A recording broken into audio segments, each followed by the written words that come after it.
So you just picked up the Sony A7 III, now it's time to look at lenses. We're gonna talk about budget lens options, and I'm gonna help you pick some of the best budget price lenses that you can get and still get great high quality full frame results. My name is CJ, this is CJ Knows Tech, where I love to talk tech, sneakers, and anything creative. You just bought that Sony A7 III, so let's talk about some budget lens options. The first lens I wanna talk about is the lens that I picked up personally. It's the lens that I'm using right now, and this lens is straight butter. So when I say butter, I'm just talking about the bokeh, the sharpness, and just an all-around amazing lens. The lens that I'm using right now is the 85mm f1.8 from Sony.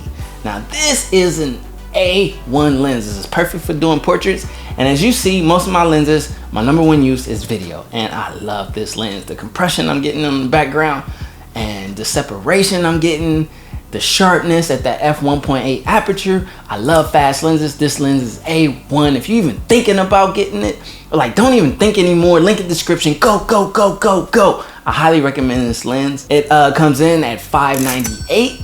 Whoa, CJ, I thought you said budget lenses. Now, let me show you why this is considered a budget lens. Now, the counterpart, which would be the more higher end lens, which is the G Master lens, which is 85mm f1.4. That one comes in at a whopping $1798. Yes, I said that, $1,798. So $598 is not so bad compared to $1798. I mean, like, I'm saving you like what, $1,200 right there?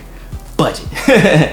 And there's been comparison videos, and honestly, the 85mm f1.8 stacks up pretty close, pretty well. You know what I mean? Like, look at this results, man. Look at this butter. So like I said, link in the description. Go, go, go, go, go. Don't even hesitate. That's your A1 perfect portrait lens, as well as if you're doing it for video. I love the results, especially situations like this. And also, something I want to point out, if you're like shooting a subject and you just need that reach, you don't want to be all up in their face, 85mm A1. All right, next, the next one I want to talk about is a more wider lens, which I think is ideal for using on gimbal shots, as well as just getting a more wider lens. You know, you can maybe use it for vlogging. This focal length kind of works. I think a wider focal length is better, but we'll talk about that later. So this is the 28mm f2. Now this lens is A1. I've seen a ton of reviews about this. You get great results out of it. You got that f2 fast aperture still, which I love because that equals butter. And that one comes in at $448. That's an A1 price. Now, the counterpart to this, which is not the exact same focal length as the 35mm Zeiss at f2.8, which I would highly recommend if you have the extra coin to go for this one. That one comes in at $798. I know it's a little bit more on the higher end, but some of these lenses, you know, there's a high end of budget lens and then the low end, you know what I mean? But Zeiss glass gives great results. So if you're already looking at the 28mm, I mean 35 is a lot closer.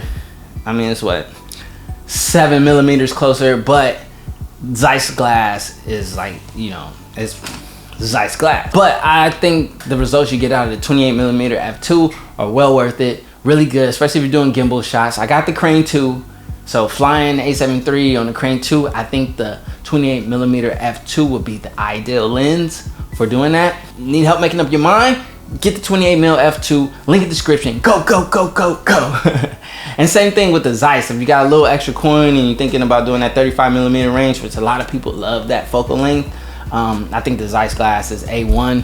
I mean, it's a little bit more, but it's well worth it. You get what you pay for. So link in the description for that one too. Go, go, go, go, go. So the next focal length and lens that I'm going to talk about is a little bit more on the higher end of the budget lens list, but it is well worth it. This lens is renowned as sharp, and my word for sharp is butter. Now this is the 55mm f1.8 Zeiss. Now this lens comes in at $998. Before you be like, whoa, just know that $998 is well spent. You can look up the results. You can look at what people have said about this lens. It's nothing but beautiful butter greatness. Like, everyone raves about how sharp this lens is, and sharpness matters. If you have a lens that is super sharp, your shots are sharp, your shots are on point.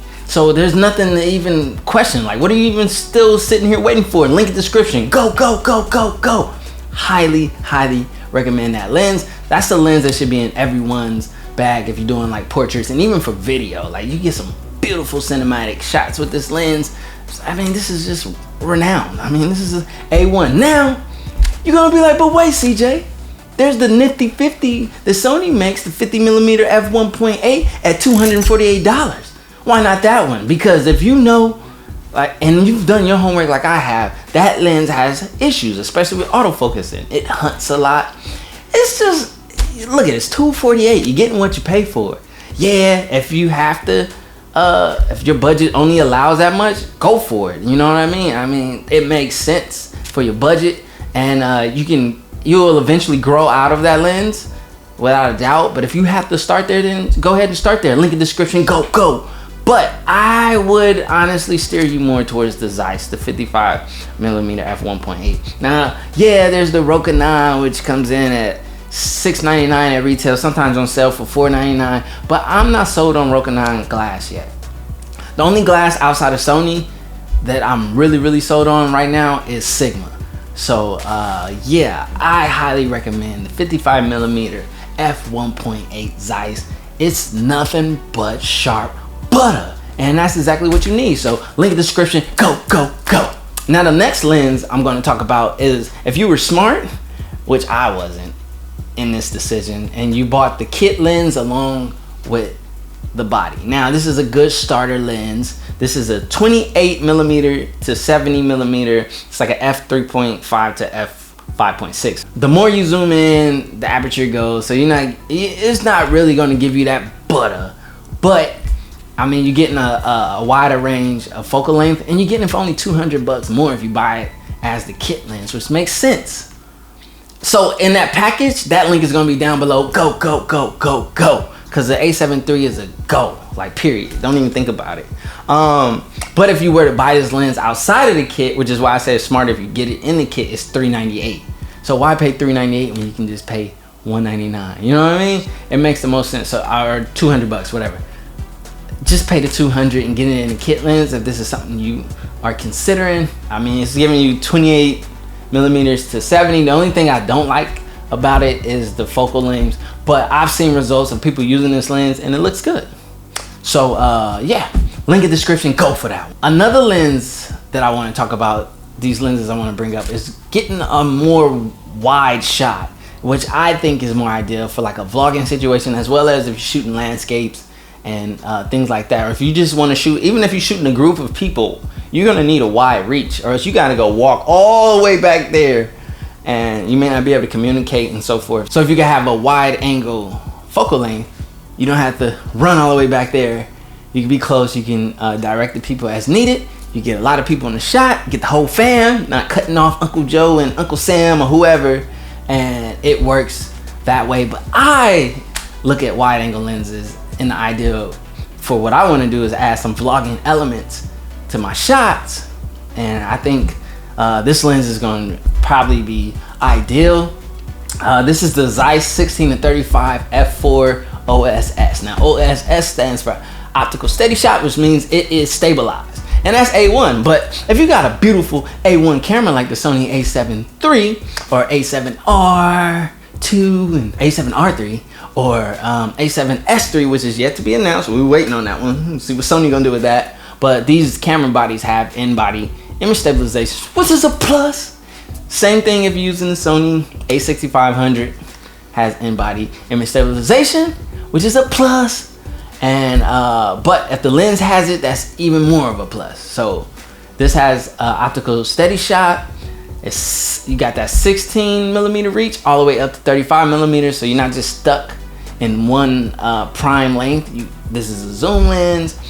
The only thing is at an f4, which is not the most buttery f-stop, and it's not the most ideal for low light situations, but I've seen it. I've been looking at a lot of reviews, a lot of use of it for like vlogging. It makes a lot of sense. It comes in at about like 2 pounds in weight because it's all good, beautiful metal construction. Like I said, you get what you pay for it. Now this is on the more higher end of the budget, but when I tell you the counterpart's price, you're gonna be like, yeah, that is budget. So it comes in at $1348. Whoa, whoa, whoa. Now right now, it's on sale for $1248. Sony's having a little sale event. Link in the description. Go, go, go, go. Zeiss is A1 glass. And I mean, the only thing you have to think about is the F4, but I've seen it used even in low light situations and you get pretty decent results. It's a little softer than I would like, but vlogging situations is all about the content. I mean, you're still getting quality, all right? But the reason why I say this is in the top end of the budget, because if you look at the counterpart, the A1, the G Master, which is the 1635 f2.8, which is a little more butter, but this is G Master. Remember, G Master comes at a price. This one comes in at a whopping $2198. $2,198. Damn! So yeah, $1348 isn't so bad when you compare it to the fact that you might have to pay $2198. And also, the G Master is like another pound heavier. It's almost 3 pounds.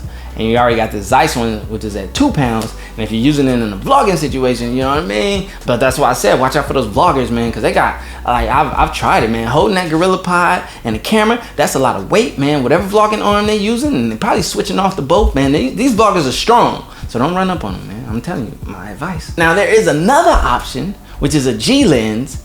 This is a 12 to 24 millimeter f4 G lens, not stabilized. The G Master one that I just said before is not stabilized either. Keep that in mind. And this is getting really wide with the 12 to 24. It's getting really wide. You can't put a ND filter on this one because the glass is so out. It's like fisheye. Like, you can't put a filter on this one. You can put a filter on the 1635 Zeiss. So if you need it, you know what I mean? F4, you probably got a little leeway and you probably won't need it so much. So the 12 to 24, this is a G lens. You know, this is the in-between before you get to the G Master. And this one comes in at $1598. This is a couple $100 more than the 16 to 35 and you're getting a wider lens. But I think the 12 millimeters is just way too much. You're getting distortion at that. And it's more usable at about 14 millimeters. But think about it, 14 millimeters, 16 millimeters. Am I really losing on 2 millimeters of width or wideness? No, I think the 16 to 35 Zeiss lens is the A1 sweet spot, especially if you're doing vlogging. And I think if you know what you're doing, I think you can get A1 results. I've seen great results. Trust me, I've been doing my homework. I watch a ton of videos. That's what I do. So I think that one's the one to go. So the 1635 Zeiss is the one I recommend for a wide shot, especially for vlogging situations. OSS stabilized. Link in the description. Go, go, go, go. Now here's another one that I want to bring up that's kind of wide that I think is ideal for using on gimbals. But I think it's more of a manual lens. Now this is the Zeiss Loxia, L-O-X-I-A, okay? You figure out how it sounds. 21 millimeter, f2.8, 2.8 is some of that butter. And this one comes in at $14.99. I know this is on the upper end of the budget, damn man. But like I said, you're in the full frame game. There's no way around this. This isn't the APS-C game anymore, although you can go into crop Super 35 mode and use APS-C lenses. You're using less of the sensor, you're not getting the full frame craziness. So I've seen results with the Zeiss Loxia, but I think this is manual, so you got to be a little bit more into your manual focus or setting the length and knowing to stay within that length and keeping your subject in focus. Maybe using peaking so that way you can see. I use that now. Right now I'm shooting with the 85mm in manual mode. Autofocus works fine. As you know, you got to get in the Sony's autofocus settings. It's so detailed and in-depth.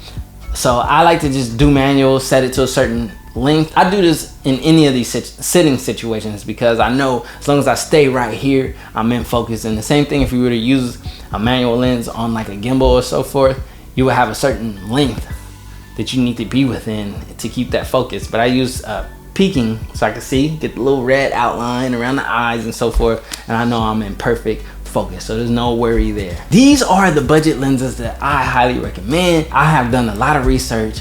I'm going to be grabbing a couple of these lenses, so I'm going to be getting more in-depth review and usage and footage for you guys with some of these lenses, like the 85mm f1.8. I already own that. You're looking at it right now, but I do have a full in-depth review coming on that one. Maybe not in-depth, but it's a full actual consumer reaction, truthful review on that lens. I'm gonna tell you now, that thing is just butter, so don't even hesitate. Just go get it. The link is in the description. Go. I'm really looking at the 16 to 35 Zeiss F4 for vlogging. I want to add vlogging elements while using the A7 III. I want to get out more and do things. You know, I do a lot of in here because, you know, it gets complicated. But anyways, these are my highly, whoa, wait. Before I go any further, smash that like button, smash that sub button. I'm on a journey to 10,000 subs this year. If we could surpass that, I'll take 15,000. I'll take 20. I'll take even 50,000. Or have a breakout year for the rest of the year. 100 grand is A1. It doesn't matter though. The only way I'm going to get there is if you support and love and enjoy the content that I create. So I'm going to continue to put forth that crazy hardcore effort. So continue to smash that like button. Make sure you hit that sub button if you're not subscribed. This was the Sony A7 III best budget full frame lenses I see right now on the market. Sigma is coming out with some A1 full frame lenses. We'll talk about those later, but they're not so much in the budget area. You know what I mean? I hope you enjoyed this video. I hope it was valuable to you. My name is CJ. This is CJ Knows Tech, where I talk tech, sneakers, and anything creative. Go be creative, man. Get out there, get the Sony A7 III or whatever camera you have, even if it's just your phone or whatever you have, get out, create, and enjoy. Have fun.